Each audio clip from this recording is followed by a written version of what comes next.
시행규칙 제11조 2항 화재조사의 종류 및 조사 범위는 별표 5와 같다 이랬죠. 여기에서 시행규칙 별표죠.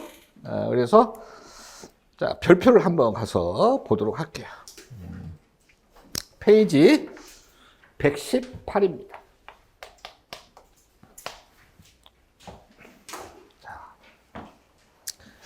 1호에는 화재 원인 조사가 있죠. 화재에 대한 원인 조사.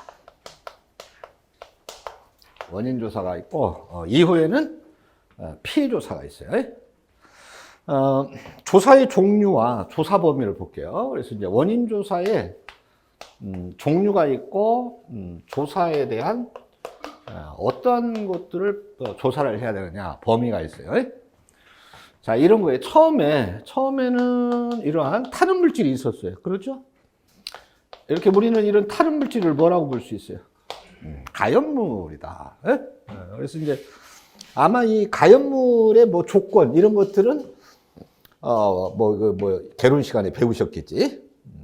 그래서 이제 이런 가연물이 있었어요. 근데 이게 이제 가연물만 있다고 이 연소가 되는 건 아니죠. 연소 폭발이 되는 건 아니니까. 주변에 풍부한 뭐가 있었어요? 산소가 있었고 공기 중에. 그 다음에 뭔가 점화원이 작용을 했어요. 그 다음에 공기 중에 산소가 있었고. 그래서 이게 최초로 이제 연소 또는 폭발이 일어난 거야. 그래서 이제 타기 시작을 했어요. 그래서 이 화재 원인 조사에서 이러한 것들을 이제 조사 범위로 놓고 있는 것들이 있어요. 그러니까 이거는 뭐냐 그러면 화재 발생의 원인을 조사한다. 그래가지고 발화 원인 조사야. 종류가 첫 번째 종류가 뭐라고? 발화 원인 조사. 발화의 원인을 조사한다. 그러니까 이 발화라는 게 뭐예요? 화재 발생. 어떻게 화재로 이게 커졌지? 이런 얘기죠. 그래서 이제 어떻게 이게 화재로 커졌지? 이게 과정이야. 영어로 하면 뭐냐 그러면 메커니즘 이렇게 얘기를 합니다. 그래서 첫 번째 조사 범위는 그거예요. 화재가 발생한 과정. 그래서 화재 발생 과정을 조사한다. 그 다음에 화재가 발생한 발생 지점. 그 다음에 불이 붙기 시작한 물질. 그러니까 가연물질이죠. 이러한 것들을 조사의 범위로 놓고 있는 것이 발화 원인 조사. 이렇게. 그러면 이 불이 이제 화재 단계까지 커졌어요. 이렇게. 그죠? 커지기 시작해. 그러면 이렇게 이제 커지게 되면 연소 상황. 이제 이 화재 원인 조사의 종류가 연소 상황 조사야. 연소 상황을 조사한다. 근데 이 연소 상황을 조사할 때 조사 범위는 뭐를 포함을 해야 돼요? 경로를 포함을 해서. 그러다 보면 이제 이게 확산이 되죠. 그러면 이제 확산을 하는 동선이 나와요. 어떻게 이렇게 확산이 되어갔지? 이런 것들을 알아보는 조사가 연소 상황에 대한 조사야. 이렇게 이제 연소 상황이 이렇게 이제 커지게 되면 그 다음에 일어나는 게 이런 건축물 안에는 뭐가 들어있어요? 소방 시설들이 들어있어요. 그러면 이제 제일 먼저 이제 동작을 하는 게 이제 화재를 이렇게 발견을 해요. 그래서 이제 발견을 하고 또 이제 발견을 했으면 통보를 하죠. 통보. 이 경음 장치를 통해 가지고 통보를 하는 거야. 통보. 그 다음에 초기 소화 설비들이 있다 그러면 초기 소화 설비가 작동을 하죠. 이러한 일련의 과정들을 조사 범위로 놓고 있는 게 발견, 통보, 초기 소화 상황 조사 이렇게 됩니다. 이러한 것들을 조사 범위로 놓고 있는 게 뭐라고? 발견, 통보, 초기 소화 상황을 조사한다. 근데 이제 이렇게 보면 이런 거는 시설론적인 발견, 통보, 초기 소화를 얘기하는 거죠. 이렇게 설비적인 측면이 있는가 하면, 설비적인 게 있는가 하면 인위적인 것도 있어요. 그렇지? 사람이 발견할 수도 있어요.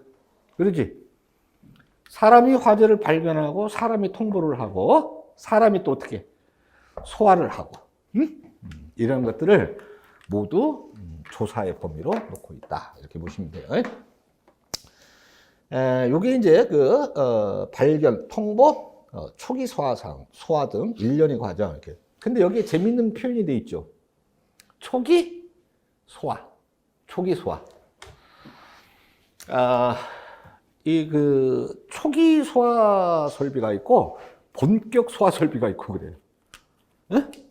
그래서 이 초기 소화라고 하는 개념은 뭐냐 그러면 이 소방 시설 내에 건축물 내에 설치되어 있는 소화 설비.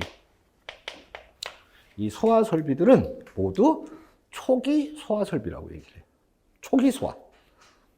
본격 소화는 소방대가 지니고 온 것들. 이런 것들은 본격 소화라고 그래. 그러니까 소방대가 가지고 온 거는 범위가 아니야. 조사 범위가.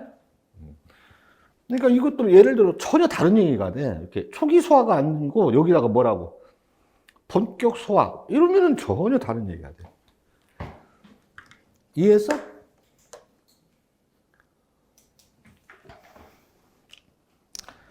자, 그 다음에, 그럼 이렇게 이제 여러분 이렇게, 화재를 발견을 하고 이렇게 통보를 들었어요. 통보를. 그러면 통보를 들은 사람들이 어떻게 해야 돼? 피난을 개시를 해야죠. 그래서, 피난은 원활하게 이루어졌는지, 피난 상황을, 조사의 종류로 두고 있어요. 피난 상황을 조사한다. 이 피난 상황을 조사할 때는 피난 동선이 되는 곳에 이렇게 물건이 방치되어 있지는 않은가, 또는 폐쇄 조치가 되어 있지는 않은가, 뭐 이런 것들을 확인하는 것이 피난 상황에 대한 조사예요. 피난 경로라든가 피난상의 장애 요인 등을 상황을 갖다 조사 범위로 하고 있다. 이런 것들이 피난 상황에 대한 조사고요. 그 다음에 사실 이 소방시설에는 발견, 통보 그러면 경보설비야. 여러분 발견, 통보는 뭐라고? 경보설비. 초기 소화 그러면 소화설비죠. 근데 사실 경보설비와 소화설비만 있는 건 아니야. 그 밖에 이제 뭣도 있어요. 피난구조 설비도 있고 이래. 알겠죠? 그 다음에 소화 용수 설비도 있고, 소화 활동 설비도 있고, 여러 가지 설비들이 있어요. 그래서, 이제 그러한 소방과 관련된 그런 시설만 있는 게 아니고, 또한 이 건축물 안에는, 건축물과 관련 있는 방화시설들도 있어요. 방화시설. 이제 대표적인 것이 방화문 같은 거. 알겠죠? 이런 것들. 그러면 이제 이 소방시설과 그 밖에 방화시설을 합하면 어떤 용어가 태어나느냐 그러면 거기에 나와 있는 것처럼 소방시설 등 이렇게 됩니다. 소방시설 등. 그래서 이런 소방시설 등을 조사의 범위로 놓고 있다. 그래서 소방시설의 사용 또는 작동 등의 동작 등에 대한 어떤 상황 등을 조사를 한다. 그래서 전반적으로 이 건축물이다 그러면 이 건축물 내에 있는 모든 소방시설과 건축 관련 시설물들을 다 조사의 범위로 놓고 있다. 이렇게 보시면 되겠어요. 시설을.